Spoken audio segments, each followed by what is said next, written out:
got no four-wheel drive and stuck and couldn't get yanked out. Filling in some holes, we can daisy chain and make it happen. We have located the Ford Bronco.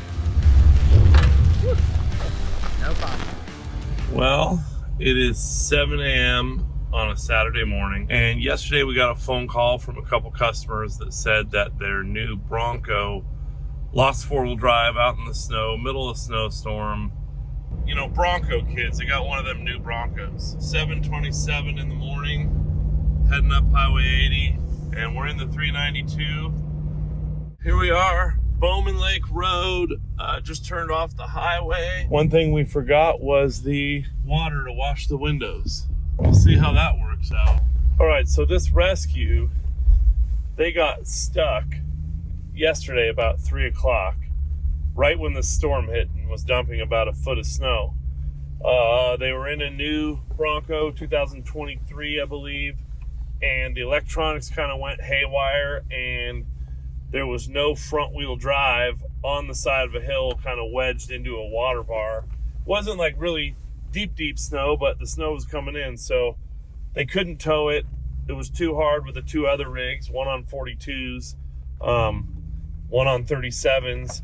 So they decided, leave the vehicle, go home, come back today, nice weather, hook onto it, pull it out. So that's what we're doing. Driving up there, 3 capable rigs, nice sunny day, and we're gonna hook onto it and pull it out, assuming it still only has 2-wheel drive. Headed in about 9 in the morning, just aired down, and couldn't be a better day to go recover a Ford Bronco life.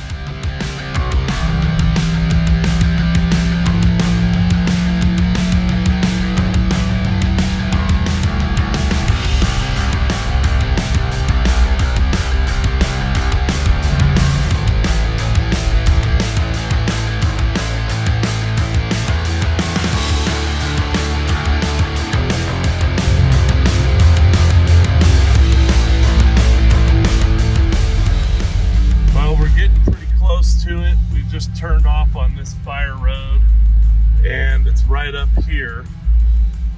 So we got to figure out how we can get it kind of winched around and headed back out. So, little winter wonderland here.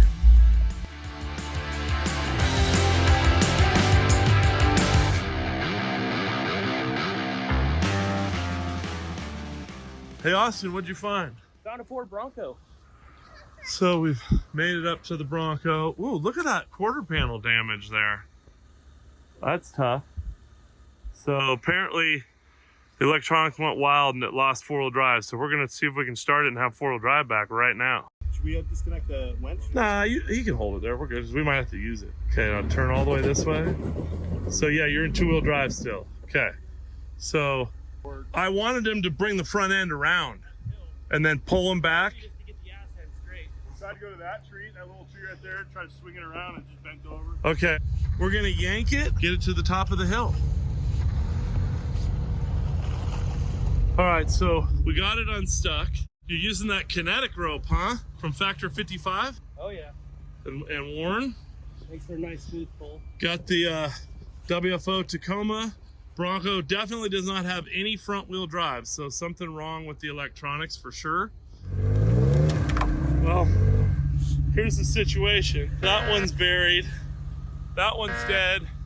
One behind it has a broken winch rope. So here we go.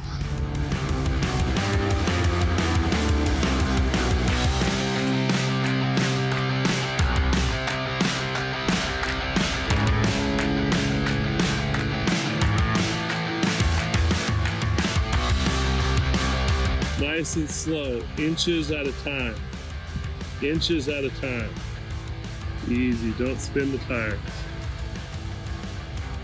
I'm just the dead anchor, and he's pulling and the Bronco's behind him, so 10 inches at a time, we got about 100 feet to go.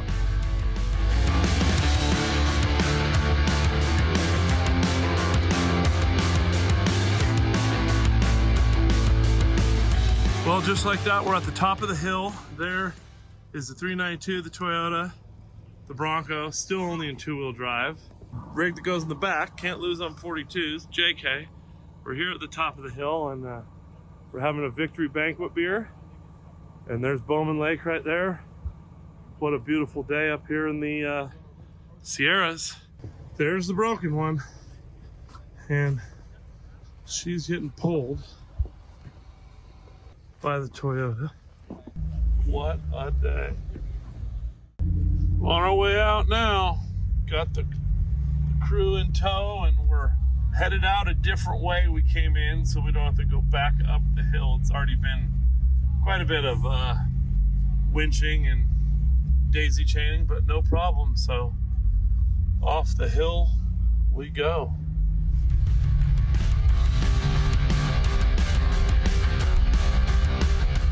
Well, came down an elevation and no more snow. Unhooked the Bronco from the Tacoma, and our job is done. Enough time to go home, probably have a bonfire in the backyard on Saturday night. Later.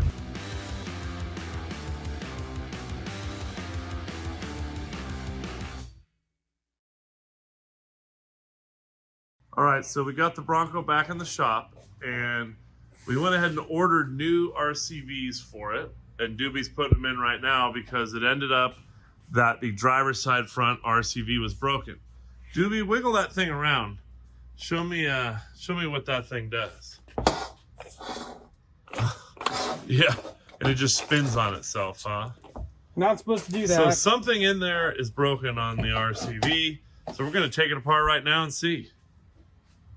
It up. This is the driver's side RCV. That's the inner. And it was basically all spread and apart. All the balls just flopping in there. So due to the fact that it only had one tire spinning, the electronics were kind of limping out and disengaging the front differential, which I don't know why, because with the front locker on, it should have spun the passenger side front tire all the time in 4 low, and it definitely was not.